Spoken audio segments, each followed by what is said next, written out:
From Happy Meal toys to cuddly mascots to French fried goodness, the fast food experience is often geared towards children, for better or worse. But few restaurant goodies have ever compared to the storied play places, where any wildling could wedge themselves into a 3-story slide after cramming down a cheeseburger. So where did they all go? Well, today we're discussing the meteoric rise and lawsuit-riddled fall of restaurant play places. But before we get started, be sure to subscribe to the Weird History Food channel. After that, leave us a comment and let us know what other gimmicks of restaurants past you would like to hear about. All right, you sticky-fingered rugrats, let's dive into that ball pit. Enough is enough. Time to go home. Now, it's my home now. Although restaurant play places have mostly gone extinct, there was a time when those tangled slides and brightly colored rubber mats were everywhere. Whether the local fast food joint was serving outdoor antics or indoor funhouses, most quick-service restaurants came equipped with a place for kids to go nuts. So where did it all begin?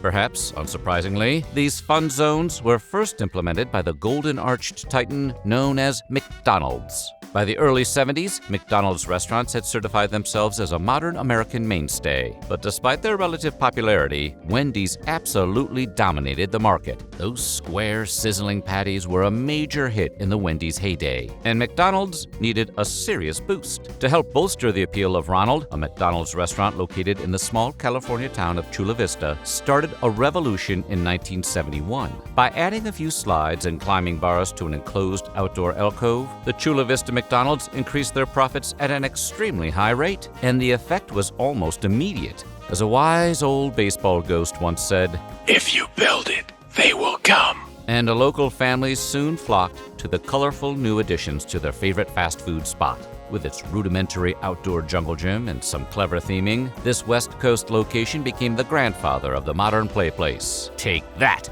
Wendy's. It's cool. The year after Chula Vista's Play Place prototype debuted, McDonald's executives took note of the added value to customers and their children. With such high results and relatively low cost, Ronald and the gang decided to up their game. In 1972, the official line of McDonald's play places appeared at the 1972 Illinois State Fair. In the city of Chicago and its surrounding suburbs, these outdoor recreation areas sprouted up everywhere, with eerie, large-scale character statues, rickety metal amusements, and a literal Grimace jail. These early play places didn't really resemble the plastic wonderlands that would come to fruit in the following decades. But at the time, even these slightly grim offerings were a huge hit for kids in the Windy City. Though the infamous Big Mac climbing bars look archaic now, they were once wildly popular. Hey, this was a long time before every kid had a literal Nintendo in their pocket. I've been playing this 72 hours straight. So a playground with a 7-foot Hamburglar statue was the next best thing. Despite aesthetic growing pains, McDonald's play places thrived on the East Coast. And before long, franchisees in other states began ordering construction of their own. In just a matter of a few short years, Grimace jails spread across the nation. The bad kids need a place to play too. Under the neon gleam of the 80s, McDonald's began to thrive. Despite trailing the lead in the previous decade, customers served beneath the golden arches were rising, and with family-centric tactics and mascot-heavy appeal, they soon took the fast food crown. While many competitors scrambled to make way for wealthier, hungrier customers, McDonald's focused on children first. As play places evolved from vaguely creepy statues into brighter, happier playgrounds, their customer base swelled. Franchise fast food restaurants have a long history of copycats and quick cash grabs, so it's genuinely surprising that so few of McDonald's competitors built themed play places of their own. From trying to outshake each other every holiday season to an eternal competition for bigger and better burgers, most quick-service joints were shockingly slow to grab those red and yellow coattails. In fact, it wasn't until the implementation of plastic tubes and interior spaces that other restaurants got the memo. In 1989, two Kansas City entrepreneurs opened the very first Discovery Zone. With its rainbow-colored setting, big thrills for daredevil tykes, and an emphasis on physical play, the Discovery Zone was a regional hit. And when Discovery Zones began popping up around America, a certain red-haired clown took notice. In 1991, McDonald's opened their first Leaps and Bounds location, featuring an enormous maze of bright plastic tubing, a few arcade games, and party-sized foods like pizzas and cakes. McDonald's brought the play place indoors, and much like their Discovery Zone competitors, Leaps and Bounds housed the first mainstream ball pits. Although both SeaWorld and IKEA both claim to be the originators of the ball pit, once Ronald got his gloves on the concept, the idea became almost synonymous with McDonald's. Wait, were the IKEA ball pits filled with their meatballs? By the mid-90s, McDonald's merged with Discovery Zone, and the Leaps and Bounds locations slowly dissolved. With the play place competition out of the way, the fast food big shots turned their sights on reclaiming playgrounds. And with these new developments, freshly painted and primed indoor play places took over. Featuring familiar tube mazes and ball pits, these indoor play places offered families an opportunity to beat the heat and let the kids loose at the same time. And for those diners without children, these new play places were separated by a thick wall of glass, just enough to keep the screams to a dull thrum. With these new indoor structures, fast food competitors finally took note. Everyone from Taco Bell to Wendy's added indoor playgrounds to their kid-centric locations. And all of them took serious inspiration from the McDonald's Discovery Zone hybrid. But unlike McDonald's, these competing chains were not nearly as focused on their youngest customers, with fewer play places overall and less emphasis on kid-friendly theming. Ronald still reigned supreme. As kid-friendly attitudes rose among restaurants, so too did the need for bigger and better ideas. With the introduction of children's meals, parents of picky eaters soon had more than just playgrounds to look forward to. Although many fast food chains began offering toys and smaller portions, it was once again McDonald's that led the pack with their hit Happy Meals. Your kids will love McDonald's Happy Meal. McDonald's also cemented themselves as the masters of children's birthday parties during the 80s and 90s, as seen in the film Mac and Me. With their classic white birthday cakes and themed party rooms, many parents found a fun, affordable option for their kids' big day. You had to bring your own alien, though.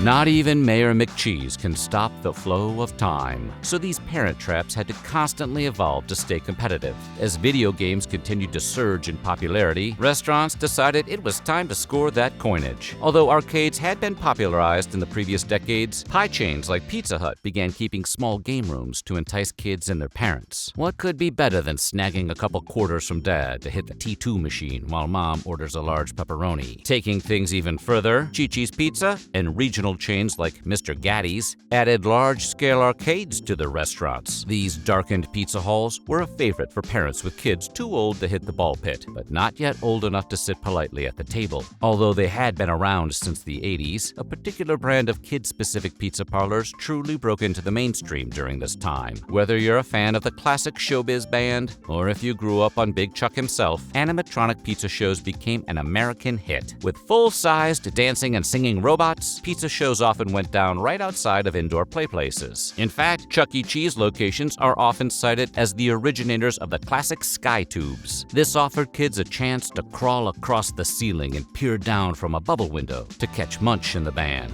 and maybe drop a drink on them. Meanwhile, McDonald's incorporated video game systems like the Nintendo 64 into some of their play places in the 90s. They even got an animatronic show of their own, although it inexplicably starred the moon-headed mascot Mac Tonight, and even more inexplicably was meant for adults. We imagine most families hurried past Mac Tonight on their way to the ball pit, struggling to avoid eye contact.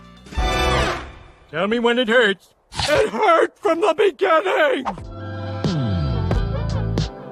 Like any good old-fashioned trend, the restaurant play place fad eventually tapered off. Because, it turns out, play places had a sinister edge, more menacing than a grimace jail. As children's safety became a focal point for American society in the late 90s, the Consumer Product Safety Commission discovered a startling truth. Over 30 years, 400 children were injured on the Big Mac climbing bars. And to add insult to those injuries, McDonald's allegedly covered up the majority of those incidents. This resulted in the largest fine ever paid by a company to the CPSC. Around this time, an advocate advocate for children's health named Dr. Aaron Carr Jordan took swab samples in 50 playplace locations across the country. According to Dr. Carr's findings, all but one of those playgrounds carried bacteria that was potentially harmful to kids. When these findings hit the news, parents and advocacy groups were horrified. This led to a period where many rumors and exaggerations mixed with truth to create a slurry of gross-out stories and over-the-top myths. As rumors and hard facts swirled, indoor playplaces took the hardest hit. Lawsuits ensued, and soon fewer playplaces could be found. Ball pits in particular became the source of ire for news reports and shocking discoveries. Despite the fond feelings of nostalgia many of us had for these childhood relics, ball pits eventually disappeared. The babies look unhappy. Add more balls.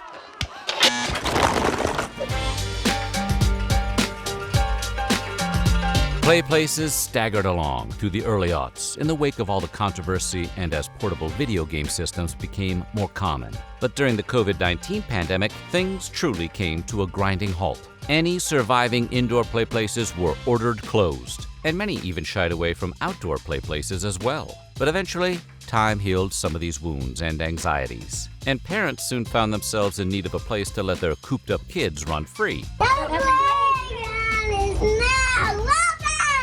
Although a handful of indoor playplaces reopened in late 2022, many restaurant owners adopted outdoor areas instead. Today, you can visit a Burger King in some small suburban town and catch a glimpse of a playplace. And occasionally, you can even still find the classic McDonald's playplace of yesteryear. But these modern playplaces are generally heavily padded, open air, and free of any death-defying structures like the Big Mac bars. They presumably still have the grimace jails, though.